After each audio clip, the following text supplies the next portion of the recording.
Hey guys, welcome to episode one of my daily vlog or whatever it is that you want to call it. I think this is just going to be kind of documenting my journey as a filmmaker, I guess you could say. It's really a lot about the short films that I create and the people that I work with and the short films that I work on, or the films that I work on. And, I'm going to kind of be giving some tips and things on how I accomplished certain things in films, like visual effects or lighting or directing, or how I actually directed a scene, things like that. I'm hoping that it helps some people, and I think it'll be cool to kind of document a filmmaker's journey. And my main thing that I really want to do is kind of, just inspire people to hopefully just go out there and do stuff, and maybe, some people can learn off of some of the stuff that I do. There will be more in-depth breakdowns, but this is sort of just going to be like an everyday kind of, hey, look what I did today, look what I learned. Maybe throw ideas back and forth with people, because maybe the way I'm doing it, there's a better way. It's going to be a lot of fun, and I hope you guys watch and enjoy it. The first thing I really want to do is actually go over some of the stuff I did today, which is motion tracking on a phone or object tracking on a phone, kind of experimenting in Blender and also in Cinema 4D, and also some of the things I ran into on the final edit of my short film that's called In the Darkness. And today was a lot of QC, with a little bit of an issue with the key and also some of the settings that I had, but you'll see as we jump into it. I hope you guys enjoy it. Thanks. So one of the things that I ran into while working on the keying of this, key light defaults to soft color. So if I increase the exposure here, you can kind of see what it's doing. And in one of the first passes, I didn't notice a bunch of these lines in the lower right here. Of course, now this is boosted a lot. I did notice that there were some lines over here after I did maybe the second revision, and I watched it on a bigger screen. So one of the things that you can do is try to cycle through these different replace methods instead of using soft color or hard color. If those don't work initially, then I'll just switch it to source. Now the thing with source is that you'll see a lot of green spill, and so you have to use the advanced spill suppressor. And once you use that, it kind of pulls all the excess green out of it. A lot of the time I'll use screen gain in order to clean up the matte. And you can see this here, screen matte. If I just set this back to 100, if you look closely, you can see that the transparent section is very messy. It's not clean, so I can just bump this up to 125, and it usually kind of cleans that out. Now, one of the things to look out for, though, is that even though the matte looks clean in your screen matte preview, if you switch to final result, you'll get some of this stuff here. So one of the things that we can do is clip the white. So I'm just going to bring this down to 65 and go to the final result. And you can kind of see that that's cleaned it up a bit. And over here, I don't think I need to clip the black at all, but I'm just going to do it just in case. Very minimal amount. I'll clip it 5, and that seems to be pretty good. And then on top of that, again, use source, because if you use soft color, and again, you'll have to cycle through to see if these work, but soft color may not work, hard color may not work. So you'll want to use source and then clean that up with an advanced spill suppressor. The default here, standard, does an okay job, but it's still introducing some noise. So I'll just switch it down to ultra. And then I just sampled the key color. And in this case, if I just disable key light and I disable the advanced spill suppressor, then I can just sample that.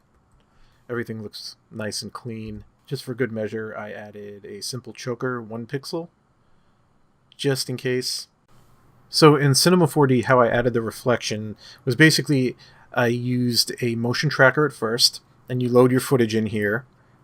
And if you're wondering, there's going to be a more in-depth tutorial on how I accomplished this. There might be a better way to do it, but I'm just going to show you how I did it. But that's coming down the road. And this is just sort of a quick overview. So then I went into 2D tracking. I did some automatic tracking here, and also some manual tracking also works. But what I basically did was I just created some auto tracks, deleted the created auto tracks on the hand and in the background here, and I just kind of kept the ones that were on the phone screen and just cleaned it up a little bit. You can also go into manual tracking and then add your own. I'm going to get into that when I do the more in-depth tutorial. So then what you can do is take that tracking data and then just create an object tracker. You have all these track points here, and what you can do is add these constraints. One of the things with the object tracker is that I added this vector constraint, and basically it's a line that joins. I don't know exactly where it is here, but because there's so much shit on the screen.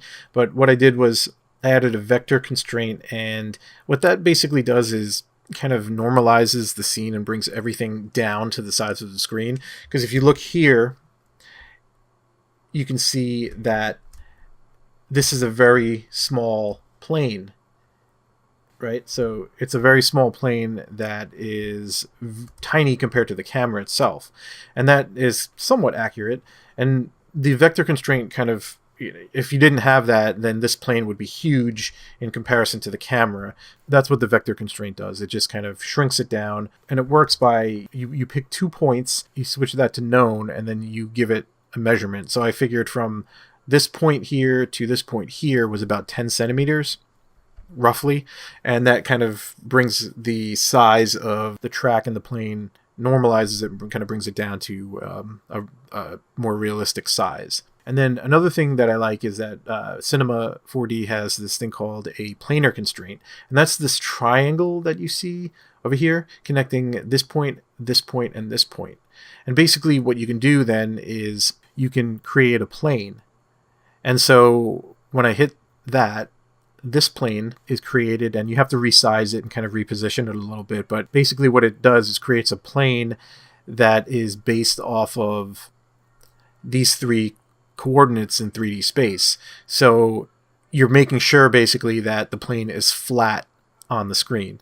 From here, you just create a material, a reflection material, drop it right onto that plane, and then for the room reflecting, this is probably not the best way to do it, but you can create this giant plane here, which is basically behind the camera or on top of the camera. And this plane, which is the reflection plane, basically the phone screen is pointed at this plane, and this plane it's basically a still image of the room. This layer, which is the phone screen, is a reflective layer.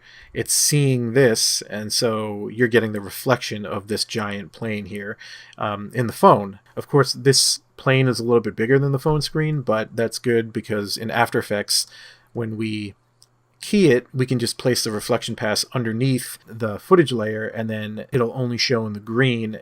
So I wanted to learn how to do this in Blender, but this is as far as I got. Basically, those crosses are what Blender calls empties, and I was able to motion track the footage, but the problem is that you can generate a plane track, but then you can't generate, or I haven't figured out a way to generate geometry from the plane track. So what you have to do is Blender takes these points, the tracking points, and then you can generate null objects, which it calls empties, and then you can link or hook the vertices of the plane onto the empties, and you can do it that way. But the problem is, what if you want to make the plane a little bit bigger than the screen itself? Or what if your tracking points are not, the 4 corners don't equal the size of the screen, maybe they're smaller. So that's something I ran into in Blender, and I'd like to be able to figure that out so I can actually use Blender. Doing a plane track is fine, but then you can only add an image.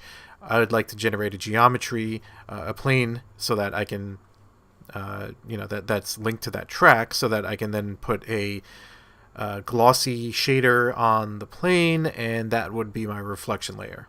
So that's one of the things I ran into.